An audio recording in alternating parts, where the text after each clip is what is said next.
Good morning and welcome to the Solaris third quarter 2024 earnings conference call. All participants will be in the listen-only mode. Should you need assistance, please signal a conference specialist by pressing star then 0 on your telephone keypad. After today's presentation, there will be an opportunity to ask questions. To ask a question, you may press star then 1 on your telephone keypad. To withdraw your question, please press star then 2. Please note, this event is being recorded. I would now like to turn the conference over to Yvonne Fletcher, Senior Vice President of Finance and Investor Relations. Please go ahead. Thank you, Operator. Good morning and welcome to the Solaris third quarter 2024 earnings conference call. Joining us today are our Chairman and CEO, Bill Zartler, and our President and CFO, Kyle Ramachandran. Before we begin, I'd like to remind you of our standard cautionary remarks regarding the forward-looking nature of some of the statements that we will make today. Such forward-looking statements may include comments regarding future financial results and reflect a number of known and unknown risks.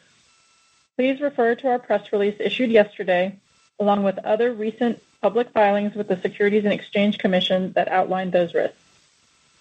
I would also like to point out that our earnings release and today's conference call will contain discussion of non-GAAP financial measures, which we believe can be useful in evaluating our performance. The presentation of this additional information should not be considered in isolation or as a substitute for results prepared in accordance with GAAP. Reconciliations to comparable GAAP measures are available in our earnings release, which is posted on the news section on our website. I'll now turn the call over to our Chairman and CEO, Bill Zartler. Thank you, Yvonne, and thank you everyone for joining us this morning. The Solaris team had a great third quarter. The highlights include the following. We announced and closed on the transformative acquisition of Mobile Energy Rentals, a distributed power business, which we supported with new financings to fund the growth and integration of their team into the organization. We renamed the company Solaris Energy Infrastructure, which we believe more accurately reflects our broader solution offering that now includes providing power as a service to companies both inside and outside the energy industry. We delivered strong service quality and performance to our customers across both our legacy business and our newly acquired business. In our Solaris Logistics segment, which is our legacy business, we continue to generate free cash flow and maintain multiple Solaris systems on over 60% of our customer locations during the quarter, primarily driven by the continued success of our non-top-fill product. In our newly established Solaris Power Solutions segment, which represented the acquired MER business, we are currently running more than 220 megawatts of power and have signed new customer contracts for more than 80% of our pro forma capacity under agreements for 2 to 4 years, with a line of sight to having all of our ordered capacity fully contracted.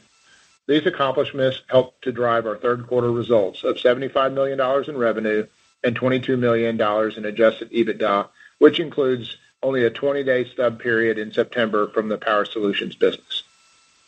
We also returned $5 million to shareholders in dividends during the quarter and yesterday announced a fourth quarter dividend of 12 cents per share, which will result in approximately $190 million returned to shareholders through dividends and share repurchases since 2018. I'd like to provide an update on the progress within our new power business. It has been less than 2 months since we closed on our acquisition of Mobile Energy Rentals, and both the integration and the commercial opportunity set are advancing rapidly. The Power Solutions team has been a great addition to Solaris. They're innovative problem solvers focused on safety, customer service through performance, and entrepreneurship.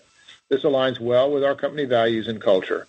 We have identified attractive opportunities to grow our Power Solutions business organically and through acquisitions. These opportunities include expansion of our fleet of turbines, additional support equipment such as switchgear, transformers, cables, and other items needed to deliver a valuable, high-quality, and reliable power solution to our customers. Since the acquisition announcement, we have observed an acceleration in demand for rapid deploy configurable power as wait times to obtain grid connectivity continue to extend. Today, Solaris Power Solutions customers include a large hyperscale data center and various upstream and midstream energy companies requiring power for various applications, including production, processing, and transportation projects. Data center power demand is being propelled by rapid growth for artificial intelligence computing applications. Timely access to reliable power is critical for data centers given the competitive landscape and high capital investment in computing infrastructure. Our customers appreciate our swift deployment of dependable power solutions, enabling them to maximize their investments. For our energy customers, power demand is motivated by production and processing operations, which are less correlated to short-term commodity prices. In certain geographies, such as West Texas and New Mexico, where grid infrastructure may not be available or reliable, our customers generally have access to low-cost natural gas, which can significantly decrease the cost of generating their own behind-the-meter power. An attractive feature of our mobile turbine offering is our ability to produce power in dense power blocks utilizing stranded gas as fuel. As delays for grid connectivity continue to extend, we're working with our customers to solve their longer-term power needs beyond a short to medium-term bridge. Our customers are assessing how behind-the-meter solutions combined with the grid power over the longer term can provide baseload power flexibility, enhanced backup in case of grid disruption, options for efficient operational expansion, and manage load variability.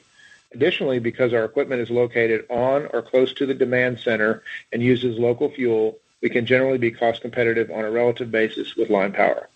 Over time, we believe our value proposition for behind-the-meter power may find more appeal as capital investments required to augment interruptible sources of generation and upgrade transmission infrastructure apply upward pressure on power prices and exacerbate the interconnection delays. We believe this transition from short-term bridge power to medium to long-term power is already underway and likely to continue.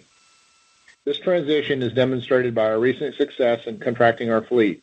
We have committed to new orders that will grow the power generation fleet size from approximately 150 megawatts at acquisition closing to an expected 535 megawatts by the end of the third quarter of 2025.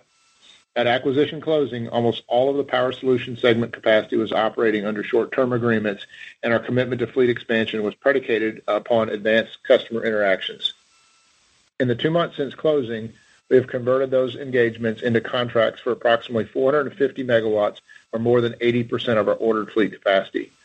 These contracts have tenors that range from 2 to 4 years.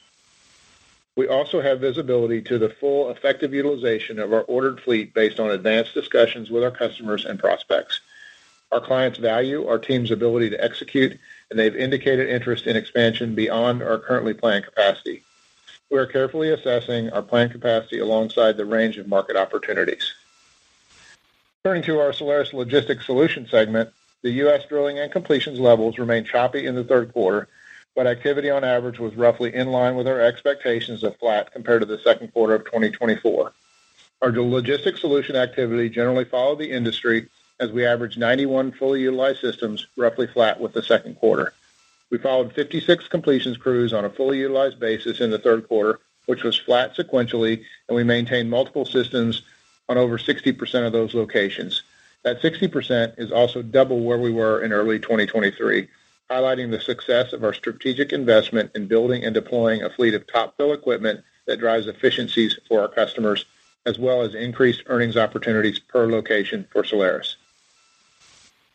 As we look at the fourth quarter of 2024, we expect to see some seasonal impact from E&P budget exhaustion. We believe this could drive a decline in activity as measured by fully utilized systems of roughly 10%. However, we have increasing visibility and growing momentum into the first quarter where we see most of this activity coming back with specific customer wins. The Solaris Logistics segment produced $18 million of free cash flow in the third quarter. We are using that cash flow in addition to funds from our recent financing to fund the growth of our Power Solutions business. As I mentioned earlier, the Solaris board recently approved our fourth quarter dividend of 12 cents per share, and I'd like to reiterate our commitment to shareholder returns.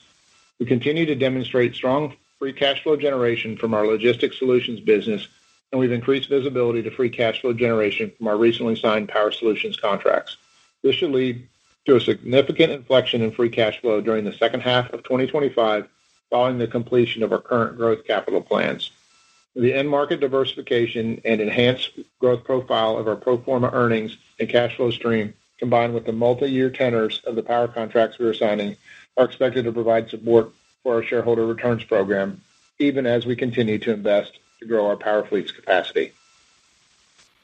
We will continue to focus on executing the right organic and inorganic opportunities that enhance our return on capital, helping us maximize total shareholder returns, strengthen our balance sheet, and bolster liquidity.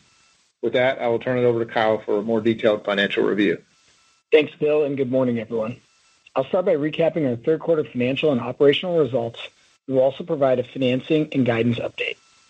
During the third quarter, we generated total company revenue of $75 million, adjusted EBITDA of $22 million, adjusted pro forma net income of $4 million, and adjusted pro forma earnings per share of 8 cents. Our acquisition of MER closed on September 11th, and our third quarter results include contribution from MER for the final 20 days of the quarter. We established 2 new reporting segments, Solaris Logistics Solutions, which consists of our legacy energy business, and Solaris Power Solutions, which consists of the acquired MER business plus contribution from our continued growth capital investment for new power-related equipment as it is deployed. I will discuss our segment profitability results, which exclude the impact of corporate SG&A and is reported separately. Our Logistics Solutions segment generated revenue of $70 million and segment adjusted EBITDA of $24 million. Revenue is down 5% sequentially due to lower last-mile trucking volumes in our ancillary service offering and a slight decline in activity to 91 fully utilized systems deployed from 92 fully utilized systems deployed in the second quarter. Logistics segment adjusted EBITDA declined 6%, relatively in line with the revenue decline. As Bill mentioned, we expect activity in this segment, as measured by fully utilized systems, to decline roughly 10% in the fourth quarter of 2024 as a result of typical seasonality. We expect some temporary decremental impact on our per-system profitability levels due to cost absorption, as we expect to hold on to some costs in anticipation of most of this activity coming back in the first quarter. Turning to our Power Solutions segment. Over the last 20 days of the third quarter, Power Solutions generated approximately $5 million in revenue and $3 million in segment adjusted EBITDA. These results were in line with the expectations we shared at the acquisition announcement in July, considering annual run rate EBITDA of $50 million based on contracts in place at that time. As Bill shared, we've made tremendous progress in contracting our ordered power fleet equipment, with more than 80% of our expected capacity pro forma for all equipment deliveries now contracted with identified growth opportunities that could result in our capacity being fully committed. During the quarter, we were able to procure an additional 57 megawatts of mobile gas turbines. In addition, we were able to pull forward equipment deliveries for previously ordered equipment so that we could service near-term customer needs. Our team's ability to problem solve continues to differentiate our offering. As a result of these fleet updates, we expect to deploy an average of at least 240 megawatts on contracted revenue during the fourth quarter, compared to approximately 156 megawatts in the third quarter. Our contract profile provides significant visibility into 2025. For Q1, we expect an average of at least 300 megawatts contracted and generating revenue. We expect the remaining bookings for megawatts generating revenue to be more evenly split between the second and third quarters of 2025. Turning to guidance on corporate items for the fourth quarter of 2024, we expect total SG&A of approximately $9.5 million. We provided new detail of our segment-level adjusted EBITDA in our earnings release, and the corporate adjusted EBITDA reflects corporate-level SG&A and other expenses or income, less stock-based compensation, and other non-recurring items. For modeling purposes, total SG&A guidance, less stock compensation, should get you close to that segment-level impact.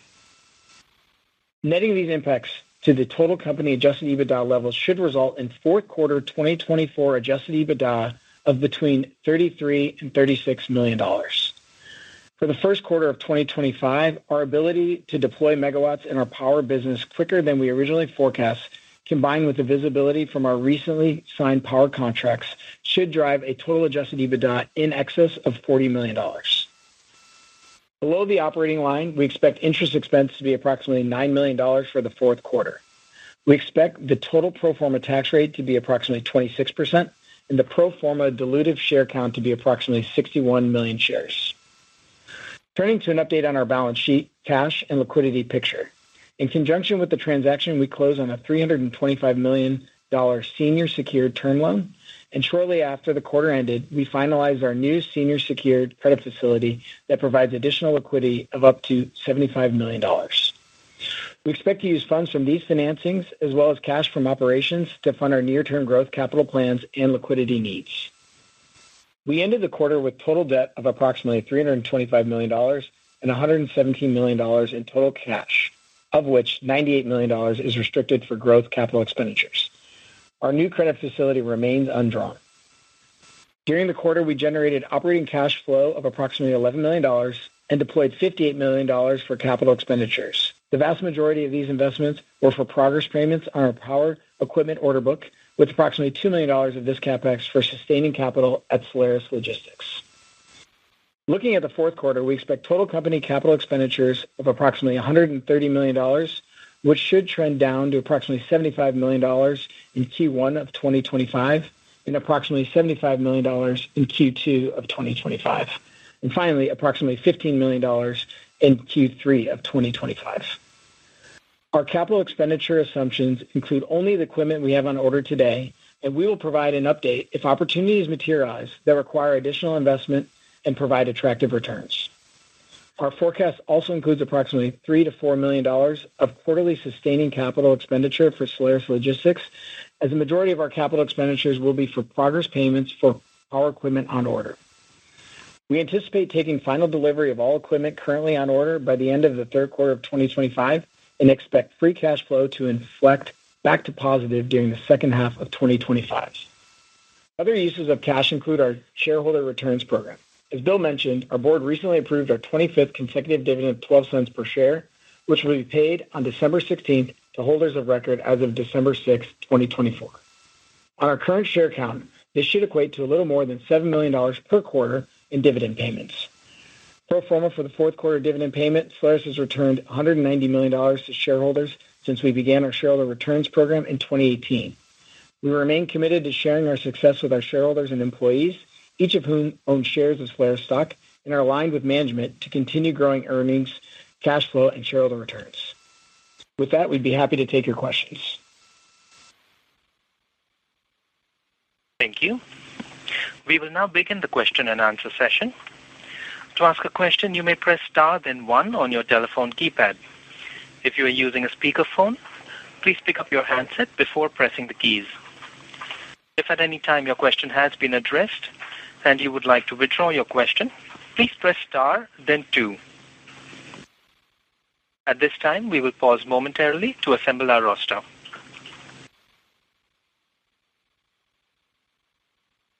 The first question comes from Stephen Gengaro with Stifel. Please go ahead.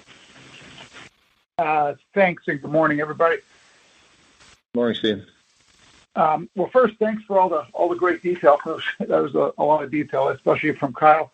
I think the first question, just on the mobile energy rental side, you talked about what's contracted and how it's evolving into the fleet. So sort of two parts to the question. One is, how is availability of equipment beyond kind of what you have your eyes on currently? And the other one that's connected to that business is, do you see any material change to kind of profitability per megawatt deployed as we sort of try to model this out over the next couple of years?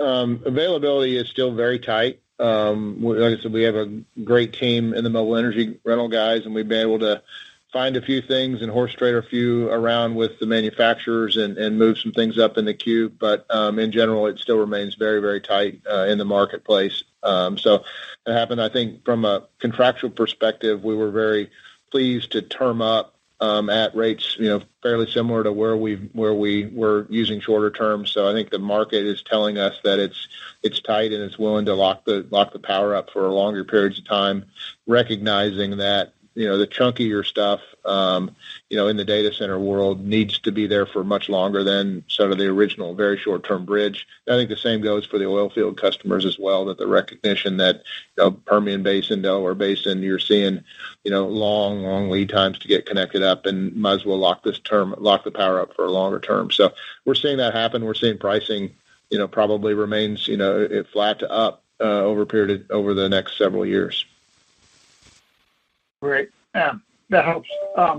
And then the other question is just kind of on the end market. Just kind of refresh us on, you talked about data centers, and are the assets that are currently being deployed right now and they have visibility out through 3Q25, are they all around kind of the oil field and the data center customers, and how do you think that evolves?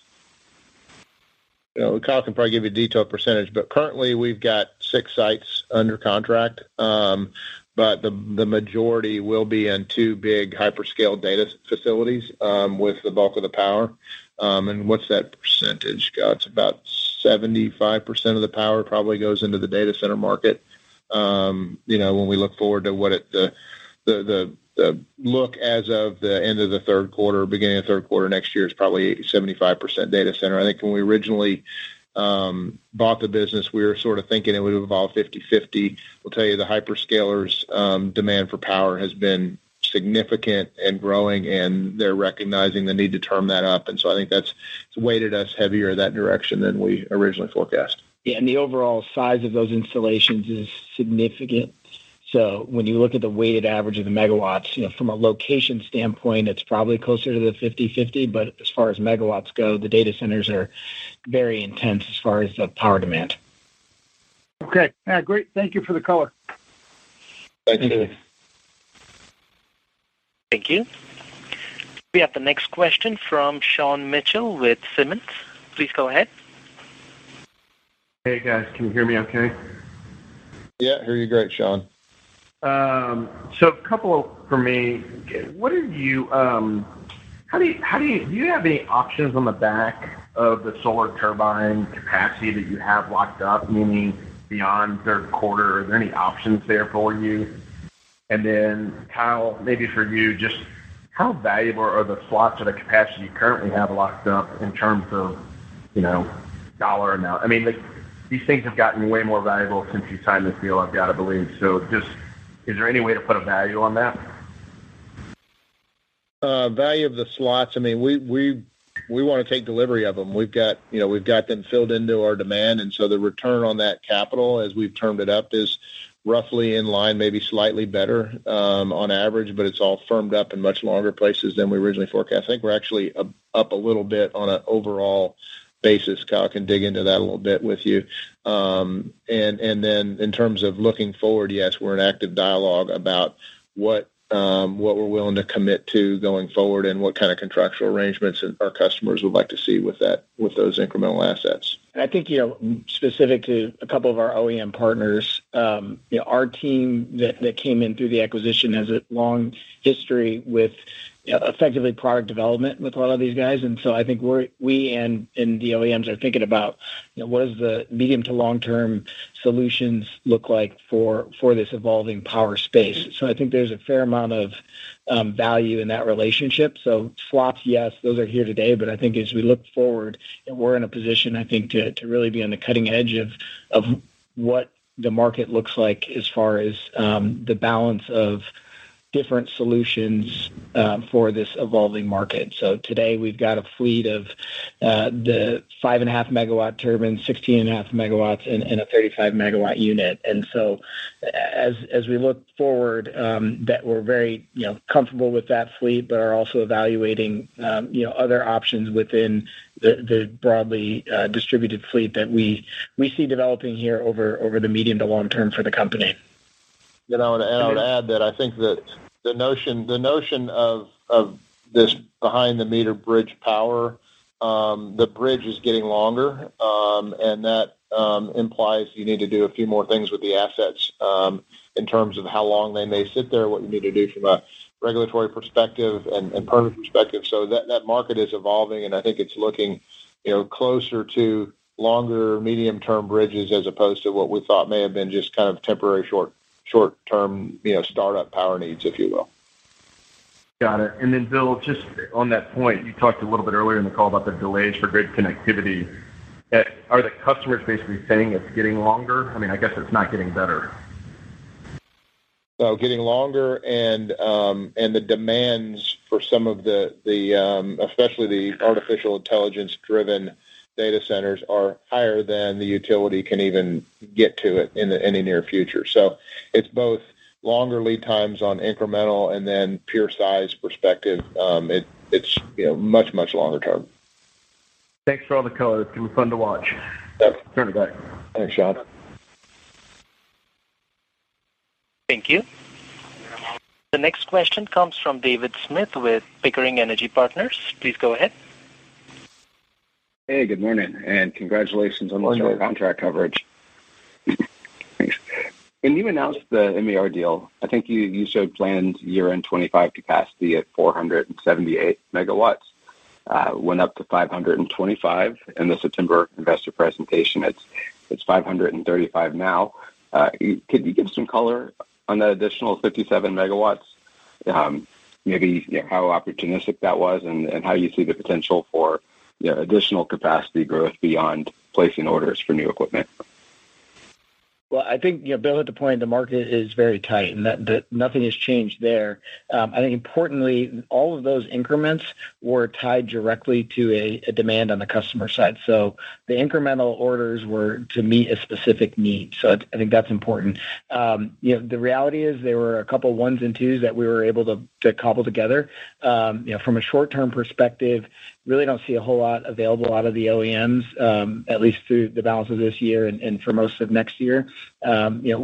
Options out there are other bits on the secondary market where people have secured capacity for perhaps their own end use, and projects have been delayed. And so, again, we've got a really strong pulse on the market. Our team has been doing this for 20, 30, 40 years. And so those relationships are sort of hard to put a dollar figure on them. To Sean's earlier point on the value of the slots, I think the pulse that we have in the market is really allowing us to have some edge in terms of sourcing in the turbine side, but also on the balance of plant side. It's not just about the prime mover. It's also about all the components that are required to deliver the customer the voltage and capacity that they're looking for their end use. So it's very much in the spirit of our culture and the entrepreneurship, and we've got a lot of different ways to win. But importantly, those ads were directly tied to needs for the customer. No, appreciate it. And then quick follow-up is just regarding the line of sight you mentioned to have all the remaining order capacity contracted, the 85 megawatts. Just wondering if you could provide any color there, if this line of sight is contracts that haven't been signed yet, and also just the extent to which you're interested in seeing how the market might evolve before the equipment gets delivered middle of next year. Yeah, I think it's a combo of the two of both demand from our current customer base, as well as work that we're working collaboratively with customers on what their 2025 opportunities look like. I mean, what's nice about this business is we're seeing 6, 12, 18-month look forwards, and so from a planning perspective, that's super helpful. So that's sort of the cadence of the timing of executing an opportunity from a contractual standpoint, but actually needing it on site. I think it might be helpful to update a little bit on how we're seeing the exit rate, sort of the balance of the deliveries coming in with the original Solaris Logistics business. And when we announced the deal, and as we've provided some updates on guidance, we've really kind of talked about a mid-range of $230 million of EBITDA on an exit run rate basis next year. With where we are from a contracted standpoint, with the 450 megawatts, we've effectively contracted up that level of EBITDA from the power side of things. And we've got another 15% of pro forma capacity available, which could add 20 to 30 million of EBITDA on a run rate basis. And so we feel very confident that will get turned up and will be contributing to cash flow here in the business. So we view this as just a series of steps for the business, from announcement to closing to this is our first quarter of a little bit of earnings from the business under our belt, and then I think the big story is on the contracting side of things. So just feel like this story is unfolding one step at a time, and we're really excited about it. Yeah, really good steps. Thank you for the color. Thanks, Dave. Thank you. The next question is from Mike Breard, a private investor. Please go ahead. How much natural gas do you need to buy to make your smaller units profitable, and how much do you need for your larger units?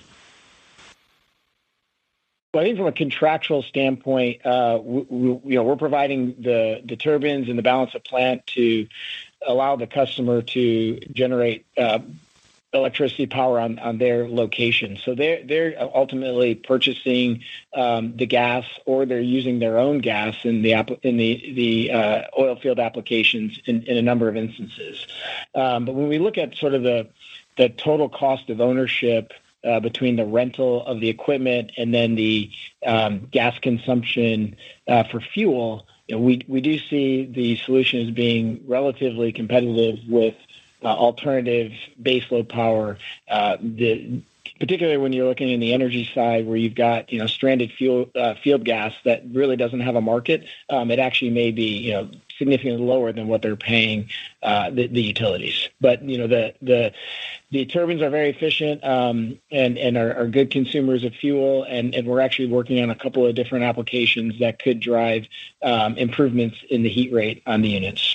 And Mike, you can refer to our website. Each one of the spec sheets on the equipment has their heat rates and their efficiency curves.